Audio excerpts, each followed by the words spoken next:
Hello and welcome, my friends and viewers, to this week's episode of Legendlore, where I draw and talk about monsters, characters, gods, and other things from D&D 5th edition, all while giving a small but quickly digestible history about them. Together we'll go over their history within the game, how they utilize in the modern edition, and how you guys can utilize them in your own games. This week we'll be tackling probably one of the biggest deities in D&D's history, the near all-powerful goddess of magic whose death has been the in-universe explanation for at least 2 edition changes within D&D's Forgotten Realms,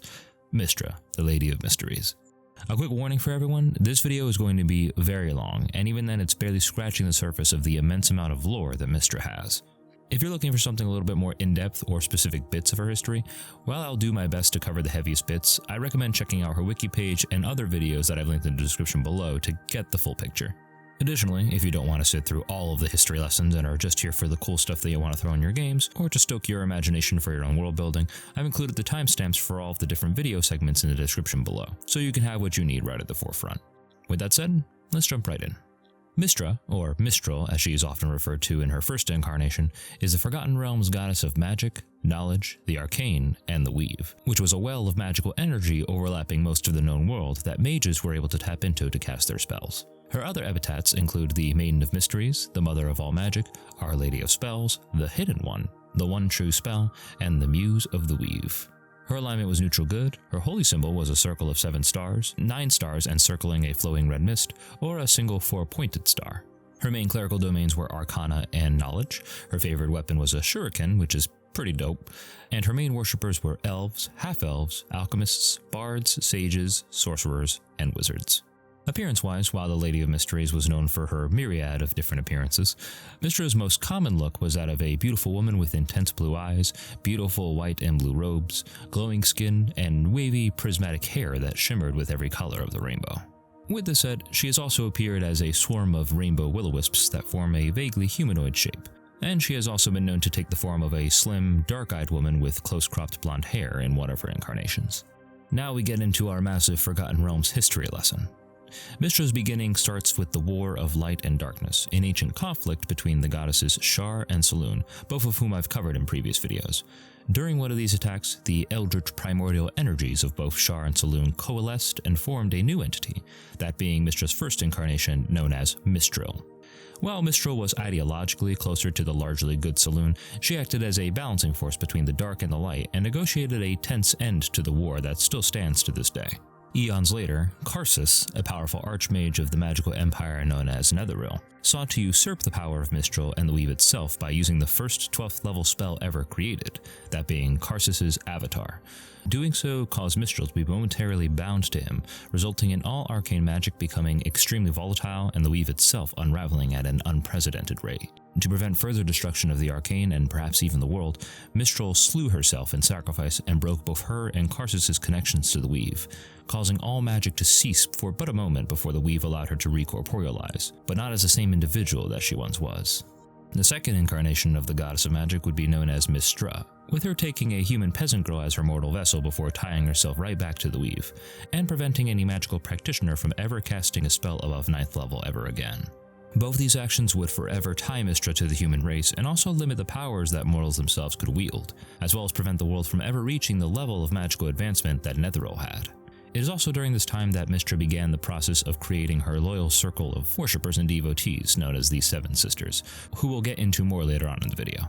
Despite her new implementation of rules and methods of study for mages and the arcane as a whole, many gods and mortals vied for the power and the hand of Mystra, be it by treachery, prayer, flattery, or both false and true devotion. Upon the banishing of all of the gods to the mortal plane during an event known as the Time of Troubles, as well as her capture by the dark god Bane, also covered in a previous video, Mystra spirited away a portion of her power to a young, magically adept girl named Midnight, who became a part of an assembled team of adventurers with the hopes of finding and releasing Mystra from her prison. Beyond Midnight herself, this team also included Caitlin Moonsong, Aiden, a cleric to soon who would actually end up becoming the first cleric of the new Mystra, and the then mortal future gods of Kelemvor and Cyric. Upon her freedom from Bane's prison, Mystra immediately possessed Caitlin and took back the power she had given Midnight, seeking to return back to the heavenly realms of the gods and coming face to face with fellow god and the celestial guardian, Helm. Imploring for him to let her through so she could both reclaim the Weave and escape the turmoil that the material plane had imposed upon her, Helm refused and the two were forced to do battle, with Helm slaying Mystra and her dying a second time. From here, Midnight was imbued with the powers of the Weave's Tender, becoming the third incarnation of Mystra and killing the god of death at the time, Merkul, also covered in a previous video. Her place as the goddess of magic was not a long one, however, as she was betrayed and slain by her fellow party member, Cyric, urged to do so by Shar in the hopes that she could finally gain control over the Weave itself. This actually resulted in Cyric being able to usurp a piece of Mystra's divinity for himself, becoming the god of chaos, madness, and deceit, leading a bloody crusade and theft of domains across the realms before finally being put to an end by his old party member turned god, Kelemvor. The quick frequency of Mystra's second and third deaths caused an event known as the Spell Plague, in which the Weave collapsed, magic ceased to function, and its practitioners were turned insane or killed, as well as caused a storm of magical blue flames to rain across the cosmos, forever changing those that came in contact with them. Once again, this is a massive glossing over of this event. There's a ton of other stuff that happens, but I'm just trying to get through as much as I can, and I do hope to cover it more in depth one day. But for now, over time, Mystra slowly began to recuperate before being discovered by her favorite chosen, the legendary Elminster Almar, who furthered her recovery until she could ascend back to full strength in her fourth and most recent incarnation, who had drawn upon the different memories and experiences of her previous lives through their unified connection to the Weave. Alright, so that was a lot to cover. For those who stuck with me, I thank you. Now, in terms of Mystra's personality, it's varied and changed throughout all her 4 incarnations, ranging from outrageously fickle to overly trusting, to incredibly meticulous and dedicated. Through all these changes in mood and perspective, though, Mystra's sole constant was the eternal protection of the Weave and the practice of arcane magic, along with her predisposition towards equity and balance due to her origins, and a notable flirtatiousness that remained prevalent throughout all of her different forms. As such, Mystra was known for taking several lovers in both her mortal and deific lives, as well as holding on to the belief that magic and its practices could only grow and be strengthened by adversity, conflict, challenge, and experimentation. This often fostered a sort of competition between those who practiced arcane magic, with their level of morality regarding experimentation varying greatly depending on the practitioner. In terms of Mystra's abilities, she had full and complete control over the arcane weave, allowing and denying access to it at her whim and wish, and having almost no limitation on how many or how powerful a spell she could cast. She was immune to all spells whose power originated from the weave, could deactivate and reactivate arcane-empowered magic items, and could even block other deities from using the weave. Now, this does not mean that she could stop other gods from giving magical power to their clerics directly, as her domain was concerned only with the arcane and the weave itself. If she could, well, she'd be extremely overpowered, and I don't think Lord Ao would like that. Lastly, she was known to be a legendary shapeshifter, often changing her form to suit her needs of the moment.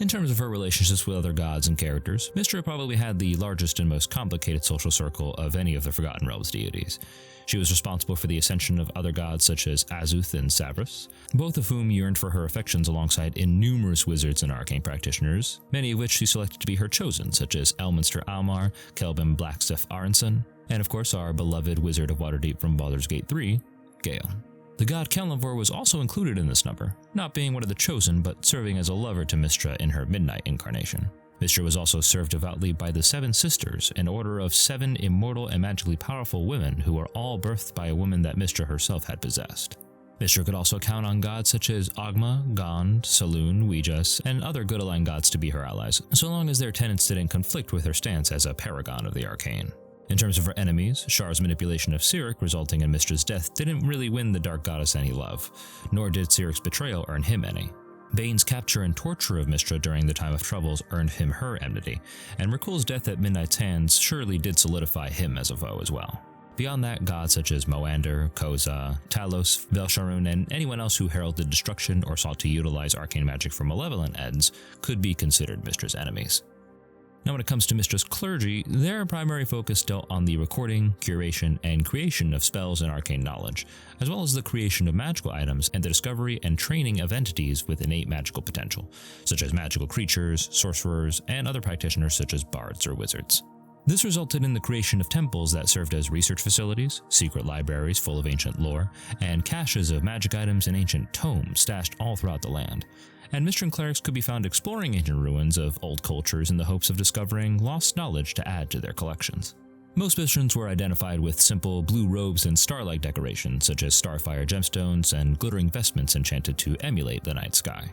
They were also known to wear prismatic rainbow regalia such as sashes, capes, or even gemstones like fire opal. and most priests kept their heads bare and their hair worn long, regardless of the gender. Sometimes Mystrans were known to also wear armor and shields, both emblazoned with the Mystran star, and while they mostly protected themselves with the use of magic and spells, priests were also known to wield bludgeoning weapons such as clubs and maces when it came to martial combat. The church was also known to not typically depict Mystra in any singular form via a statue or an idol, due to her penchant for both shapeshifting and reincarnating in a variety of different forms. They were also known to use their temples as sanitariums to help cure those driven insane or psychologically damaged via failed spellcasting. In terms of Mystra's specific clerical orders, there are quite a bunch, so I'll try to get through them as quickly but succinctly as possible. The first and foremost group to know was the Seven Sisters, whose origin began when Mystra possessed a female half-elf by the name of Eloise Shundar, and together with the ranger Dornell Silverhand, birthed 7 daughters, each a year apart, who all carried her deific power within them. The purpose for their creation beyond being the chosen of Mystra is unknown, but many famous characters from the Forgotten Realms such as the Symbol, Keeley Veladorn, and Anastra Silverhand were all members of the Seven Sisters.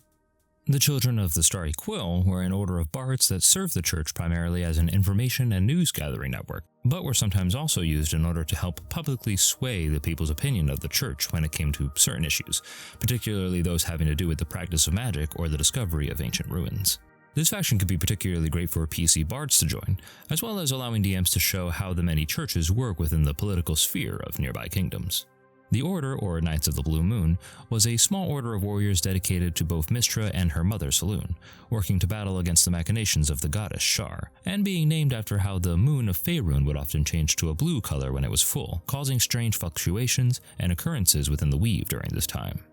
The Knights of the Mystic Fire was a knightly order formed of rangers, paladins, and other classes, all who regularly joined priests of Mystra on missions to find and explore discovered ruins or uncover ancient magic. They also served as guardians at larger Mystran temples, magical conventions, and possibly even wizards' towers or estates if they were aligned with the church. They were also known for dealing with magical threats such as fiends, undead, and other extraplanar creatures. And finally, there is the Sisterhood of Silver Fire, which is an all-female order dedicated to opposing the chosen of Mystra who had ended up falling to ruin or evil, such as the powerful Lich, Larlock the Shadow King, and the founder of the Cult of the Dragon, Samaster. Some believe that this group exists only as a cleanup crew for Mystra's mismanaged chosen, but others see it as a true attempt by the clergy to own and remove the mistakes of their goddess. In terms of rites and rituals for clerics of Mystra, they were known to utter small prayers upon the successful casting of a spell, as well as praying for their spells at any time of day, but often choosing nighttime due to Mystra's association with the moon goddess Selûne. The first of the larger rites was known as the Starflight Ritual, used for mundane but celebratory purposes such as the initiation of or marriage between 2 Mystran acolytes. 2 or more priests would cast the proper spells and give the power of flight to the recipients, allowing them to fly for as long as the stars remained lit up in the sky. Beyond its obvious symbolism, the ritual was also used for practical purposes, such as allowing recipients to have a private discussion, isolate spellcasters while they attempted to do something experimental or dangerous, shorten long trips by the use of flight, or just to give the recipient a small moment of relaxation amongst the clouds in the night sky. A secondary ritual known as the Mage Fire Rite was one used to conduct powerful healing, curing, and blessing upon an individual in dire need of restoration, be they brought to the temple from an outside affliction or injured by their own experimentation and casting of spells. One of the biggest reasons was failed conjuration magic that resulted in a person being affected by the energies of extraplanar creatures, such as undead from the Shadowfell or fiends from the lower planes. The receiver was laid within a circle of priests who pulled their power into the casting of the spell, causing them to be engulfed in white flames that repaired and cleansed them of their injury and affliction, leaving behind only a blue and white scar as a reminder. Perhaps if your PC is resurrected at a Mystran temple, you can have the priest use this ritual and grant them a scar to remember the act by. Funerals and other solemn occasions were practiced with the singing of the Hymn of the Lady. The song in the ritual caused the spiritual visions of past clergy, arcane spellcasters, and servants of Mystra to appear, granting wisdom, advice, and comfort to the attendees of the funeral while the faithful sang the dirge. For DMs, a practical use for this ritual can have NPCs or PCs who have passed reappear to the party, be it for some last words or even a great revelation in death that can push the campaign's plot forward. Next, there is the Plea for Guidance, which was a very simple prayer taught to all members of the church and even taught to people who were outside of the faith, if they were willing to listen. It was uttered while kneeling before a candle or a visible star, and done so in the hopes of gaining some form of guidance when it came to recent endeavors, or for clarity on visions and dreams that Mystra had given to her followers. And lastly, there was the Mystran wedding ceremony, which were infamous for being short and simple with a focus on avoiding all the ostentatiousness associated with such an event. The ringing of a bell or gong heralded the officiator to bring the newlyweds to the ring, which was a circle drawn on the ground and decorated with 7 blue or white stars, leaving 2 open spaces for the 2 to stand in and add their own stars to complete the circle. These stars could be conjured magically, or made of a piece of paper or other materials for those who did not have access to magic. Once here, the words of the ritual were spoken by the officiator, and the 2 newlyweds would rise up in the air via levitation spells. Mystra really does seem to like flying, and recited their vows and embraced before ending the ceremony with a kiss. If you have a couple of players or PCs who wish to tie the knot at some point in your campaign, you can use this as an interesting way to do so with a little bit of extra fanfare. Now, in terms of artifacts, Mystra's main canon relic was the Flame Blade, an enchanted short sword usable only by Mystra's clerics and shaped like her holy symbol. I can imagine it having the stars as the cross card and the blade itself being made similar to the curl of red mist at the center, all while engulfed in silver or rainbow flames. As for what it does mechanically, I have no idea. I wasn't able to find anything about it, but I have no doubt it would at least be a +3 magical weapon. Now, when it comes to role-playing Mystra at the table, her gimmick of reincarnation and its changes to her persona actually make her pretty much a blank slate for however you believe the goddess of magic should act. While in lore she has been known to have a predisposition to good alignments and a focus on the idea of balance between the many cosmic forces of the world, each incarnation has retained or learned something different from the lives before them. Your Mystra could retain her initially bubbly, trusting nature because she still sees the potential in good for others despite her suffering, or your Mystra can see her deaths and sacrifices for the weave as her solemn duty, content to be destined to serve as a herald for the changing times and a martyr for the arcane. To give you the best example, my personal depiction of Mystra focuses on the idea how each death and bout of suffering that Mystra has gone through has slowly hardened her heart and withered away the trusting nature that she started out with, as well as slowly making her more calculating, vigilant, and thoughtful in her pursuits beyond just flights of fancy. To me, in this newest incarnation, she vets her chosen and her worshippers constantly, and has slowly loosened her moral rigidity in terms of how magic should be wielded, as her belief in good and balance did very little to protect her when she was being backstabbed by Cyric or beheaded by Helm. She's become practical, focused, distinctly acute in her observations, and very heavily controlling on the power that mortals can wield, due to the fact that each time she dies, it causes the weave to grow weaker and weaker, capable of accessing lesser and lesser levels of power. For my personal depiction of Mystra, my best inspirations include Lena Luthor from Supergirl, Carmilla from Castlevania, and Sansa Stark from Game of Thrones. But again, as I said, your depiction of Mystra can be entirely dependent on the philosophy and sort of game that you want to run. Now for those who want to play someone who's aligned with Mystra but not just go for the baseline cleric, here are a couple of character ideas and subclasses that I think would fit with her very well. For artificers, their reliance on magical items and the overall study of their arcane can make them ideal candidates for Mystra's favor, especially if you make them less smith-like with goggles and wrenches, and make them more like powerful mages with floating crystal servitors for artillerists, or flavor the steel defender for the battlesmith as a sort of arcane crystal golem. For barbarians, you would think it a little difficult to find one that suits Mystra, given the barbarian's classic trope of being suspicious of magic. But with that said, the Path of Wild Magic is the ideal way to go with its random arcane effects, as well as the Zealot for those Mystran berserkers keen to hunt down and kill anyone who perverses the Lady of Mystery's gift of arcane power. For bards, almost any and all of the subclasses can sing the legends and songs of the Lady of Mysteries, but I do personally believe that the College of Tragedy from the Tal'Dorei campaign setting Reborn can be a very interesting avenue for people to explore, particularly when exploring the tragic end of Mystra at the hands of Helm or Cyric. For clerics, the Arcana and Knowledge domains are the ideal go-tos, but you technically can have a cleric of any domain to Mystra due to the eclectic and all-consuming nature of magic in the realms. I would caution you to be careful with this approach, however, as it could catapult Mystra into near untouchable levels of power, beyond what she already has, gaining an innumerable number of different worshippers across all domains rather than those who would just explore arcane magic itself. For druids, I did find it a little difficult at first to find a subclass that fit due to their lack of focus on the arcane, but I figured that the Circle of Dreams and Stars druids would yield very interesting ideas by exploring Mystra's avenues of teleportation, travel, and divination. For fighters, any subclass that uses magic such as Arcane Archers, Echo Knights, Eldritch Knights, and Rune Knights can all serve as warriors of Mystra, especially if you flavor the Rune Knight to be using arcane runes rather than giant runes, or Echo Knights conjuring a martial visage of the lady herself. For monks, the magic limb-wielding astral self, the evocation wizard emulating Way of the Four Elements, an arcane blast-flavored slinging sun soul, and an open hand follower who can nerve attack mages into being unable to cast spells are all very great ideas for a monistic Mystran. For paladins, given Mystra's incredibly close nature with her chosen and those of her faith, Oaths of Devotion and the Watchers seem to be the most ideal. However, an Oath of the Ancients paladin, whose abilities are reflavored to be less druidic and more arcane, can be interesting to run. Imagine its Nature's Wrath ability being a paralyzing magical circle rather than grasping roots, and their aura of warding granting resistance against damage caused by spells is perfectly on the nose. Rangers, in my opinion, have the hardest time when it comes to aligning with Mystra, but I found that the Horizon Walker and its focus on battling outsiders and extraplanar magical creatures was the most accurate for Mystra's wish to temper and cultivate magic responsibly, possibly sending these Rangers out when a villainous mage gets too ambitious or a magical creature goes on a rampage. For rogues, arcane tricksters are the obvious go-to, but arcane-empowered soul knives can also be very interesting, even though their reliance on psionics can clash a bit with Mystra's arcane energies in the base lore. For sorcerers, their innate tie to the arcane through their magical bloodlines makes all subclasses a no-brainer for anyone seeking to connect themselves to Mystra.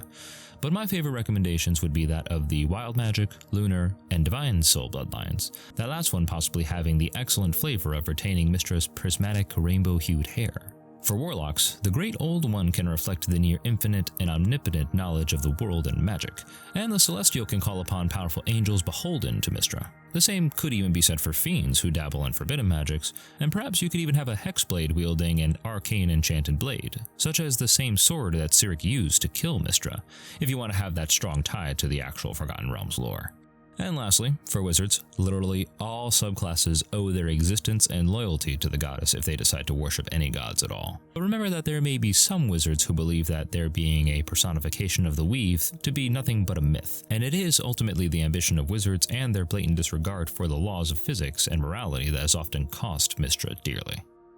In terms of Mystran NPCs and quest hooks, most Mystrans will either end up in service to the faith as clerics, or arcane practitioners who worship Mystra out of either obligation or a distinct need to please her in the hopes of increasing their own power. A great Mystran NPC could be a librarian who curates arcane knowledge within a museum that possibly the PCs are trying to access, or maybe an abjuration wizard at a hospice who is treating the mental afflictions of recently dominated victims of enchantment magic. Sorcerers can often be found and adopted by the Mystran clergy in order to avoid other parties exploiting their gifts, or to be trained to control their magical gifts and discover for themselves what it is that they wish to do with them. Lastly, the party could encounter a Mystran dungeoneer, exploring ancient ruins and old forgotten cities in search of lost arcane knowledge to unearth, perhaps saving them from some other monster that has them cornered, or even coming to blows against them due to both parties requiring a piece of knowledge for their own individual ends. In relation to that, quests aligned with Mystra and those loyal to her concern themselves mostly with magic, be that magical experimentation and research, or discovering lost lore and knowledge buried within some dangerous area. While some Mystrans would prefer to go on these quests themselves instead of farming it out to some adventures, we are here to play D&D and the players want to go explore, kill monsters, and find all of the cool magic stuff for themselves. As such, Mystrans would give parties quests to collect rare magical components, which would be needed to complete a ritual or an experiment. Or they could catch wind that a local thieves guild has gained ownership over a powerful magic item with both historical significance and cultural importance to the church, and they wish for the party to steal it back. At higher levels, Mystrans may ask parties to delve into more dangerous areas such as other planes or the Underdark in order to either conduct magical research or unearth some magical lore or items said to reside deep below under the protection of some kind of terrifying creature. Mystra's connection to magic and magic items would put her at odds with all sorts of creatures, ranging from dragons whose hordes comprise of various magic items, mad wizards who seek to follow in the steps of Karsus and wrestle Mystra's domain from her, or magic-devouring creatures such as Nothics, Illithid Arcanists, or even Morkoths. Some of these monsters can then make great enemies for your parties to fight and slay in Mystra's name. In terms of magic items that I believe are best aligned with Mystra, she's literally the goddess of all arcane magic. You cannot go wrong with any and every single one of them, so long as they are magical in some way, shape, or form. Obviously, evil-aligned artifacts might be a bit harder to sell given her neutral good nature, but I'm sure you can find a way for any of them to work. But for a homebrew magic item this evening, we have the Spellblade, which is a magical bladed weapon that can range from a dagger to a greatsword, so long as it deals slashing damage in some way, shape, or form. It also requires attunement by a character whose class or subclass grants them spell slots, and can be used in the following ways. The first being Black Magic, in which the blade of this weapon turns black with malignant, harming magical energy. Once per turn, the wielder may use a bonus action to spend a spell slot, gaining a bonus equal to the spell slot's level to their next attack made with this weapon. The spell slot that is spent cannot be one that's higher than the wielder's proficiency bonus, so no jutting out 7, 8, or 9 level spell slots for a 7, 8, or 9 plus bonus to hit. The other avenue is White Magic, in which the blade of this weapon turns white with healing, regenerative power. Once per long rest, this item can be used as a bonus action to regain a number of spell slots equal to 1 roll of the wielder's hit dice. If a wielder ends up rolling a 1, however, they can make a second attempt at the roll and add both results together. Now, I have no doubt some people are going to call this item broken, and it probably is, but I do feel that there's a cooler way to use hit dice beyond just regaining hit points on a short rest, as well as allowing a little bit of fluidity and versatility to using one's own spell slots. I've included the item stat block in the description below, and for that, that's our coverage of Mystra, the Lady of Mysteries, everybody. I want to thank all of you guys for watching. If you enjoyed this video, please like, share, comment, and subscribe, and press the little bell icon to be notified of future videos. If you want a chance to vote on the subject of future videos, please check out the YouTube community tab. And if you want to support the channel, please check out our social media on Instagram, Twitter, Reddit, and so on, as well as some of the cool merchandise and stuff that we have for prints, stickers, and so on. DMs and players, please tell me how you guys have used or encountered Mystra in your games, as well as what kind of stuff you guys would like to see in upcoming videos. But until then, I'll see you guys next time.